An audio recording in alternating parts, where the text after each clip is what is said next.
Shalom Aleichem. Sometimes a person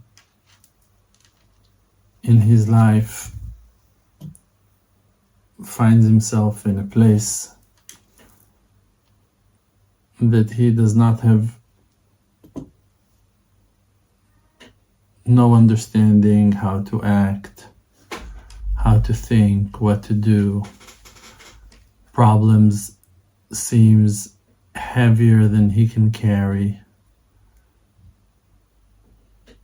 Concepts that he feels like he needs to take care of seems to be too deep. He does not have no clue how to dive into the depths of responsibility taking, succeeding, achieving things that are beyond his knowledge, beyond his abilities. Now, just to find a quick way out of those issues and to say, oh yeah, I'm counting on Hashem, yeah, Hashem will help me. Let me tell you, in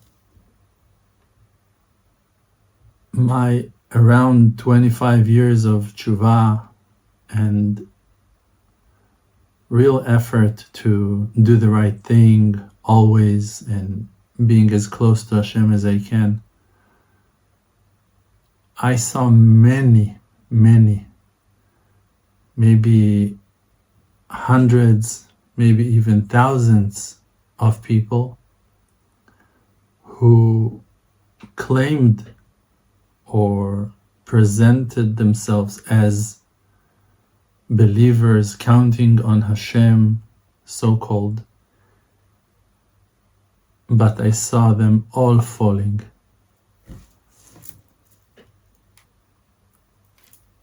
Just to say, yeah, I'm counting on Hashem is not the key for salvation. Really, to count on Hashem is the key for salvation, but to claim it, to say I believe in Hashem, it's not the key. Really to believe in Hashem, yes, that's the key. Now, how will you know if you're just saying or that you're really trusting? If you've been answered. If you've been answered, so it means that Hashem helped you. So your trust in Him proved itself to be effective. And if not, and if you again felt the rejection of Hashem, so then the lesson is that you should try again. When Rabbi Nachman of Breslev roared, sha'ag, bekol gadol, in great sound, great loud voice, there is no despair in the world at all. Why does one need to scream loudly? Who will you find screaming in your life? In your life experience, who you found screaming in life? Someone that was suffocating, someone that was in horrific trouble, like no one else is screaming. You don't scream unless you can't bear the pain, the fear, the horror, the terror. If things are cool, you barely speak. Like, if someone won't ask you for something and you don't need anything, you will not talk. A person is expressing, is saying what that he needs. And if he does not need, he won't talk. What there is to say? Like, if I don't need anything, what should I say? Like, if I don't need company, I don't need to talk to no one. If I need company, I need to talk. If I have a need, if I had a desire. Now, if I scream, it means that I need someone to hear me, and I feel so far, so alone, that I need someone far to hear me. Then I scream. Or that the pain is unbearable, so it's like my lungs are doing the job on their own without even asking permission. You just roar. So if Rabbi Nachman of Breslev roared, there's no despair in the world at all. So it means that one moment before, he reached the lowest place he ever been, the heaviest darkness he ever experienced. Now, in Breslev, there is an oral tradition. There are conversations that were said by elders to their students along the 215 years, the 250 years that stories about Rabbi Nachman of Breslev are being heard in the world. So,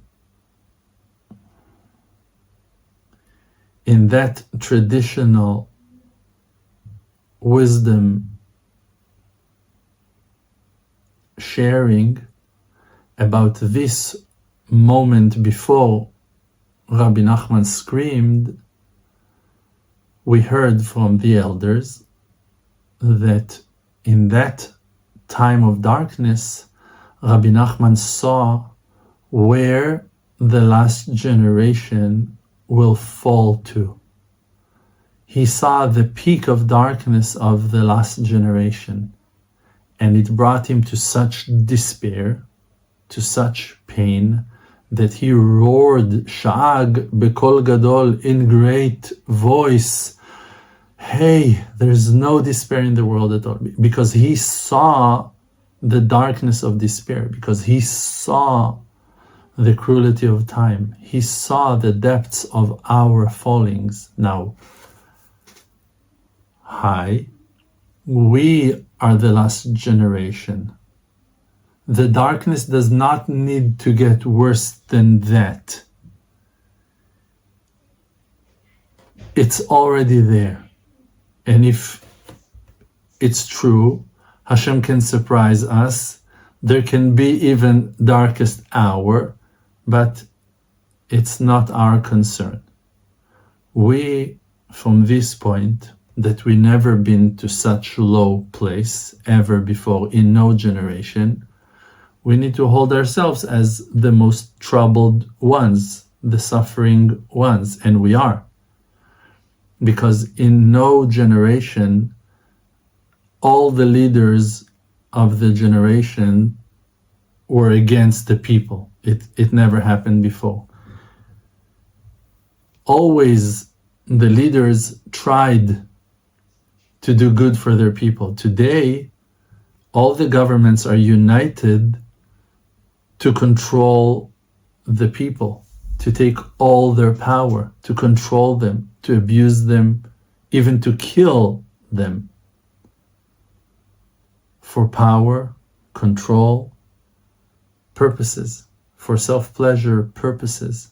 And they're all united. So we are so alone, we're so naked, we're so exposed, we're being so controlled, and for generations we are being tested, like they're testing our limits. The Holocaust was a test to check the limits, how much you can torture and kill people before the world will interfere. And they saw that you can go all the way. You can go all the way. You can kill a whole nation. You can try to kill a whole nation. You can take 6 million people, put them into camps, kill them, and that's it. You can kill 50 million Russians and no one will care. You can kill 20 million gypsies and no one will care. You can kill and kill and kill. No one cares. No one cares. You can kill as many as you want. How many you want to kill? Okay, let's try. No one is talking. No one cares. As long as I have my job, I'm not being fired. Oh, what do you want me to do? Vaccine? Okay, vaccines. Another vaccine? Okay, another vaccine. As long as you pay me, 15 minutes cities. Oh, I cannot go out of my 15 minutes area. Like, that's what they're trying to do. In Israel today, you try to go to the beach, it's crazy. You try to go to the sea, to the beach, you want to swim, officers will come stopping you. Oh no, you cannot enter the sea. Like, what do you mean? Where was something like that ever heard, that people will be taken out of the water of the sea because they're swimming as the worst criminals? Like people are being arrested in certain days, cannot go to swim in the sea. Like, what's going on? They don't care about your health. They don't care about you, or else they wouldn't arrest you. Like, they would ask you. They would care for you. They're gonna beat you with sticks and take you and drag you out of the water because you are not allowed in the water. What does it mean? That they care for you? That they care for your health? No, they're just checking the limits. How strong they can tie us. They can close the bars, how smaller they can push us, that one day they'll be able to say, no more. Everything is electronic, everything is based on chips, everything is like your money, your banking, your like everything, your money, there's no money, there is only numbers, it's all depend. And then they can tell you, okay, you cannot use your money if you haven't taken the next vaccine. Okay, you cannot use your money out of the 15-minute city. Like, you can drive 15 minutes. You have 15 miles, that's it.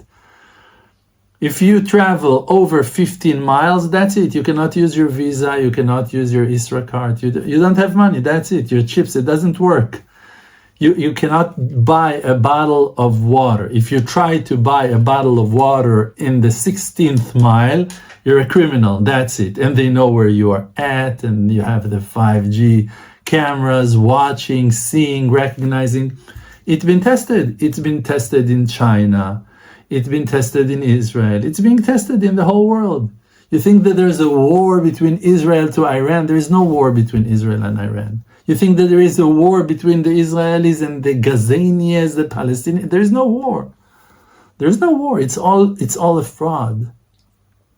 They're changing and updating the ways of merchant in the world. They're trying to pull money through different areas. They want to change the world economic. They want to control the industry. They want to control the fuel. They want to control the internet. They want to control everything, that we will be dependent on them completely. And they're making those tests to see. And because that we are quiet and running to the shelters and hiding from the bombs, there are no bombs.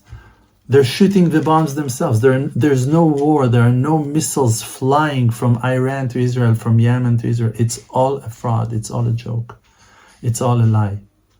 Those things are not happening. There are bombs in the sky, but it's our bombs. It's the iron bombs. It's the Iron Dome bombs. And soon in the US, you're going to have the golden one. Oh man, you're going to pay in gold. Yeah, you're going to pay in gold. That's it. They're going to lock you down. They won't let you move. They're going to electrify you from the sky. You don't understand what's going on. All those UFOs and all that craziness. So why are we talking about it? Because we are at the lowest place we ever been.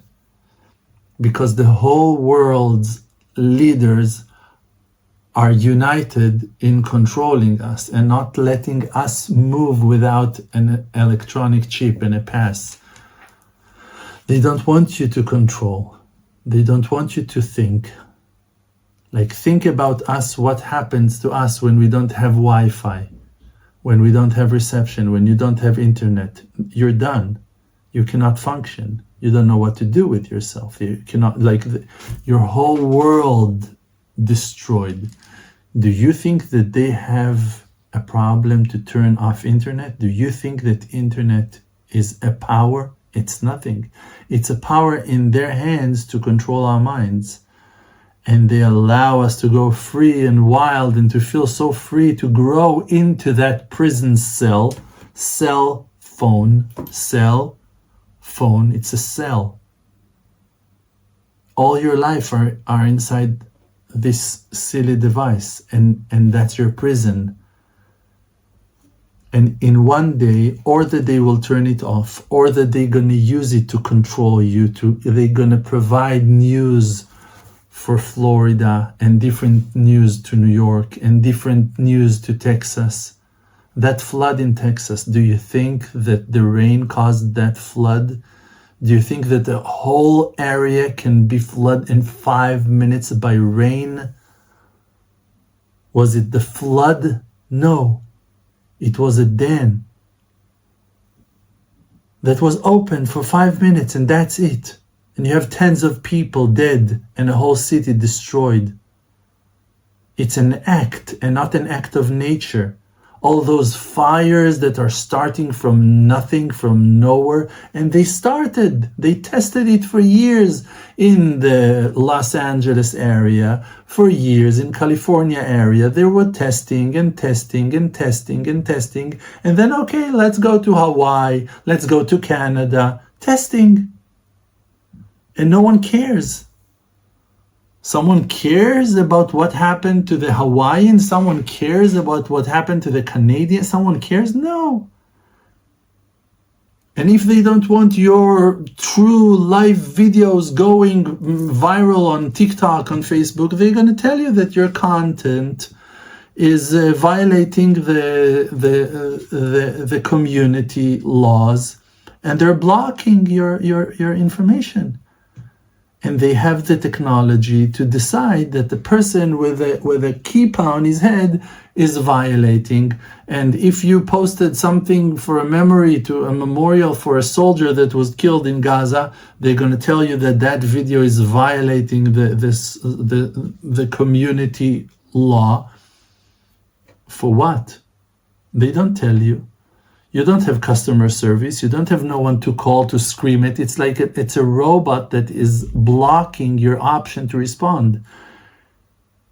And if you're going to push too much, you're just going to lose your account in a second. They don't care about your account. They don't care how much you invested into social media, how much to make videos to other people is your life. They don't look at you at all.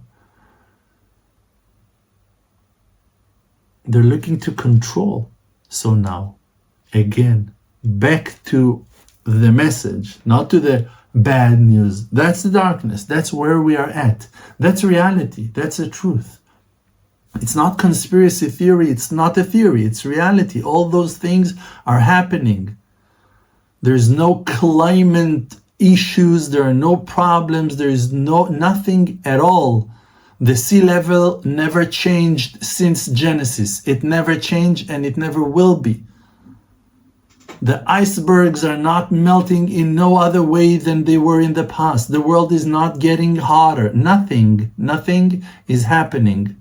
Just they're spraying chemicals and magnets and heavy metals and all kinds of poisons from the sky.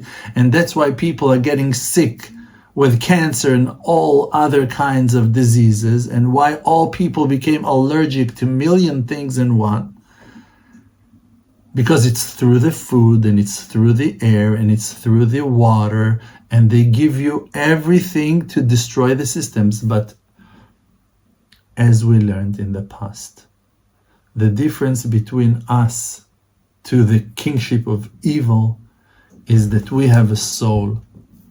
And they cannot predict that. They cannot believe in that. Even if they see that we are unique and special and that there is something beautiful, powerful and strong within us, they can't buy that because they don't have it. So they cannot really accept it. They can tell themselves, all right, look, those guys are like really dangerous. Oh, they are the number one enemy.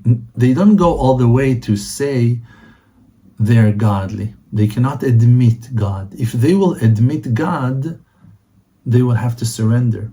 So they cannot allow themselves to agree that we have a godly soul. And the proof for that, like, what's the source? Where is that being learned from? From the fact that the evil inclination is the serpent, is the snake. Now the snake, afar lachmo, he eats soil. Al gechoncha telech, he crawls on the ground. He cannot uplift his head from the surface. He's down. He's physical. He's material. He does not have a soul. He sold his soul, like Esav sold his the how you call it, elderness. He was the eldest. He was the old guy. He was the old brother, and he sold it, and he lost it. So that's how they disrespect the spiritual bounty, the spiritual blessing, and by that they give up on it. So they no longer admit its existence. They do not believe that Yaakov, he is the chosen child. Yaakov is my little brother. That's how they see it. So if I am a certain way, so Yaakov must be like me, just small. And then they see that Yaakov is brighter. They see, okay, Yaakov is succeeding. So okay, I'm going to increase my power. I'm going to fight stronger. I need to get wiser too. They do not realize that there is something special, that there is only one nation that survived all kinds of constrictions for thousands of years and still survived. And after 2,000 years of exile, streaming back to the Holy Land of Israel against all odds. And from four wings of the universe were coming back holding the same Sefer Torah. Like somehow those people in 2,000 years, after being killed, chopped, burnt, destroyed, humiliated, tormented, all kinds of evil forces were put on them, and even through nature, they spread out to different lands, to different languages, to be under different governments with different cultures.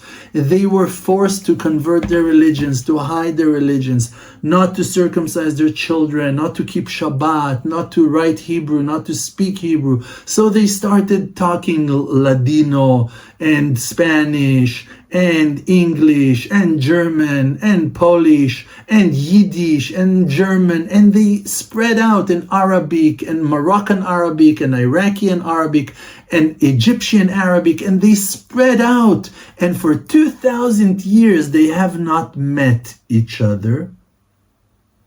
And after 2,000 years, suddenly they are waking up out of their dungeons, out of their caves, out of their small little poorhouses, and they're peeking out and saying, okay, it's a safe hour, I can make it. And some are going through the desert barefoot, and some are crossing through the ocean on shaky boats, and some are finding their ways on horses or donkeys or camels, making their way to the abandoned promised land and establishing synagogues and yeshivot and starting learning the original Torah in Hebrew. And everyone are holding the same Torah and the same Tanakh and the same silent prayer, and everyone are holding the same language, and everyone are understanding the same words and having the same intentions and united. And it's against all odds. It's against the new world order's plan, because the world order already changed once and second, and now they're trying to redesign it again. But it's not news. It's only another circle ending. They tried. The Romans, they were the New World Order, and the Egyptians earlier, they were the New World Order, and the Assyrians, they were the New World Order, and the Persians, they were the New World Order, and everyone is controlling from Hodu Vad Kush, and everyone are controlling on 132 countries and 100 countries and 80 countries. Everyone tried to control the world. It's a new world order, trying to put the Romans on top, to put the Indian on top, to put the Chinese on top. Everyone are trying to rule the world. But they do not realize that no one can take over the world except for the Maker, that the world lives within Him.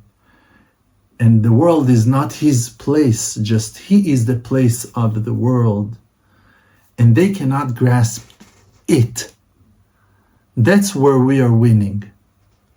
That's where no matter what they're gonna do to us, we will always stay alive.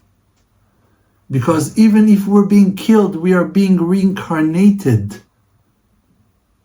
You burn them in the stoves in Auschwitz, in Birkenau, in all horrible camps. You shoot them down, mothers and children, naked, to the pits, and you uproot their golden teeth and silver teeth from their mouth, and you throw them and you curse them and you burn them, and you like despise them from the bottom of your heart, and you think, oh, now they're dead, and they're waking up like mushrooms after the rain in different villages. One that escaped a village and found his way swimming, diving to New York, found himself building an empire that there's no other family that compete him. Suddenly a woman 100 years old that is a Holocaust survivor, finding herself celebrating her birthday in the Western Wall with over 100 grandchildren in the Western Wall, and she's the only one of her family that survived. You cannot kill us. Even if you did and he died or I died, we all have replacements, because Hashem is channeling our lives back to the world. And you cannot kill Hashem. Hashem is eternal, and our souls are godly. All souls of Israel, not all the Jews. Oh, he's talking about the Jews again. No. You know why you're suffering? Because you're also part of us. You're also one of us, and you just don't know it. That's why you can't bear what that goes on in your life. Because you're also from the tribes of Israel. Because you have over 1 billion people that are truly from the root of the soul of Israel, from the tribe of Asher and Zvulun and Gad and Naphtali and Shimon and Levi and Binyamin and all the tribes, and also Jewish people that lost their religion. And in the secret of the tree of life, in the secret of the inner channels of soul, people become Jewish, people become Israeli. And his mother is Christian, and his father is Christian, and they're Catholics, and they baptized him, and they took him to church, and he was in Sunday school, and he was learning, and the priest beat him up in church for him to be a monk, and he doesn't care. He wants to be a Jew. And you're going to tell him, we're going to burn you in Auschwitz, you're going to go to the gas chambers. And he's joyfully joining the Jews, walking and marching into the camps. And you cannot understand. My son, I lost my son. He converted to Judaism. Your son is a godly flame. I have students that, luckily, I couldn't care less. I was born a Jew. I was born in Israel. I was born in Yerushalayim, on Har HaTzofim. I like everything perfect. Yeah, true. I was secular, whatever, but you cannot tell. Oh no, you know what? Today you can also, no, you're not the real Israelites. You're all, I don't know how they call us even. I don't care. You're not real Israelites. All Israelites are black. Okay, I hear you. Okay, whatever you want. The truth is, I have students that were born to Christian families, to Muslim families, to families in Africa, to families in India. I have a friend that his family were worshiping the sun in India. For the first 20 years of his life, he was worshiping the sun. Yeah, that's what he was doing for 20 years of his life. His parents are not talking to him until today because he stopped worshiping the sun. That's why he's not in touch with his mother and his father, because he chose to stop bowing the sun. Okay? Now that person, that brother of mine, he is a dedicated servant to Hashem in ways that I'm telling you honestly, and I'm goosebumps now. I am thrilled, honored to say, I envy him. I jealous to see what his will, his dedication, how he went against all odds, how he decided to circumcise himself and went and found some Jewish doctor that will circumcise him, and he's self-converting and going and talking to people and learning books and went to the mikveh and joining communities that are accepting him and his family for Shabbatot and for holidays. Where did he came from? Please. Someone can answer that? When people asked me, who's the rabbi that hechzir otcha b'tshuva, that brought you to Judaism? I told them, no one. The truth is, I never had no rabbi. When I started my process of tshuva, there was no rabbi in the picture. No one rabbi in the picture. Zero. I couldn't care less about rabbis. It was the last thing that I cared. Also today, I'm in the same spot, but from different reasons. But back then, when I started the process of finding Hashem, I was searching for the truth. I didn't care about Hashem. I didn't care about the Torah. I didn't care. The truth, honestly, I didn't care. Oh, you want to learn Torah? No. My answer was no. No, it's interesting. I don't know. I don't want to. I don't care about it. I had a Jeep, I had a bike, I was partying, I was smoking weed, I was there, I'm having fun. What do you want? I didn't care, but I felt bad with myself. I felt that I'm not honest, that I'm not sincere, that I'm afraid, that I'm confused, that I'm not me. I felt like there are powers in my life that are affecting my choices, my free choice. I felt I'm a slave of my fears, of my desires. And I hated that. So I was searching for the truth, and there I found Hashem. I found that I have a soul. I found that there is a godly supervision on life. And then one day I felt that those two things, the inner soul of mine and the outer supervision, are synchronized. And that was a mind-boggling moment. That was the moment of change of my life. That two worlds combined and it became one. There was no duality anymore. My soul and God is one. My most inner thoughts are exposed to the outer godly supervision of the world. Oh man. It changed my life. Now that can happen to you too. It probably did. It happened to you. That's, if you will search and gonna find what happened to you, you're gonna describe the exact same thing. Like, I was alone. I was suffering. I couldn't stand my position. I wanted a change. I was searching for a true solution to my problems. And there I found God. That's the path. So out of the wilderness into the light. And to who it happens?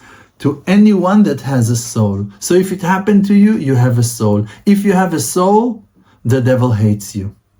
Because the devil does not have a soul. That's why he hates you. Because he's jealous.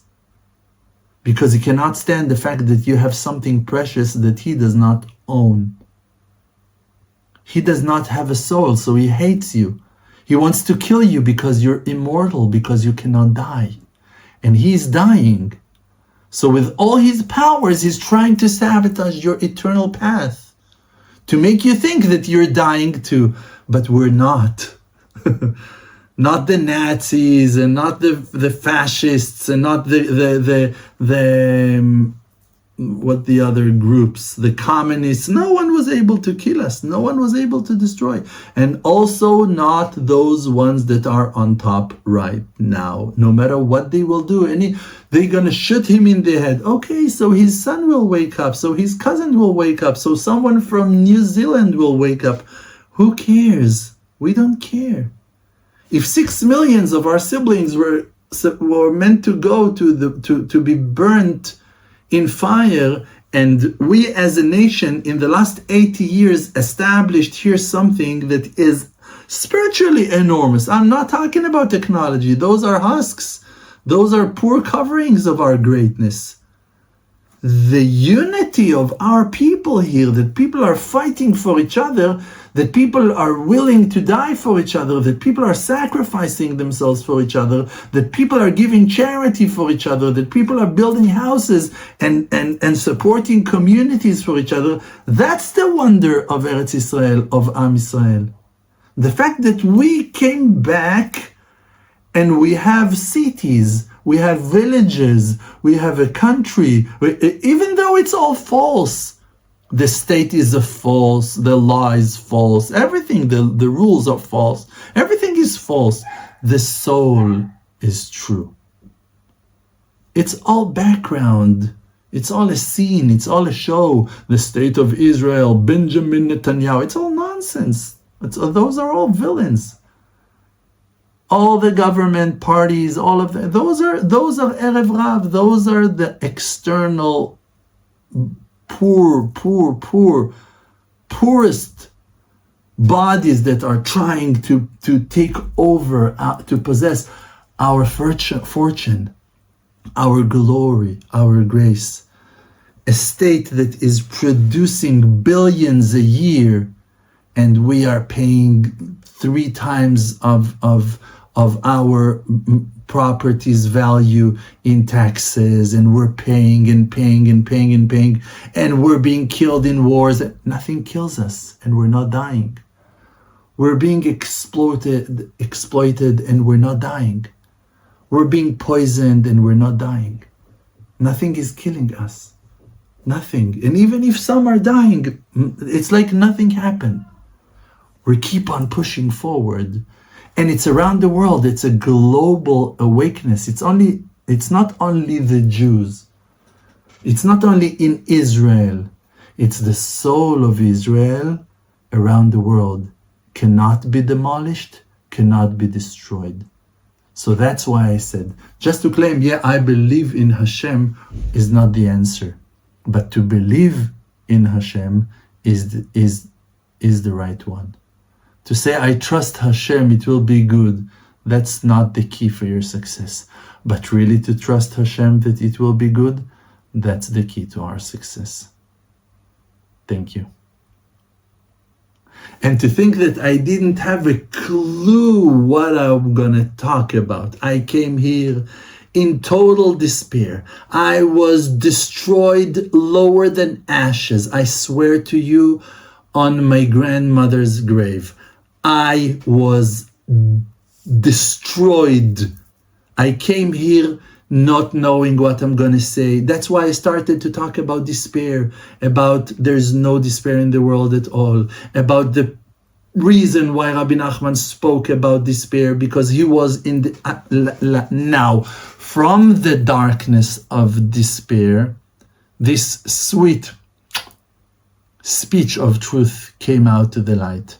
So when you're in that rock bottom and underneath, just don't give up, and you will see the light will shine out through the cracks of time. I'm a live evidence for that, and you are a live evidence for that.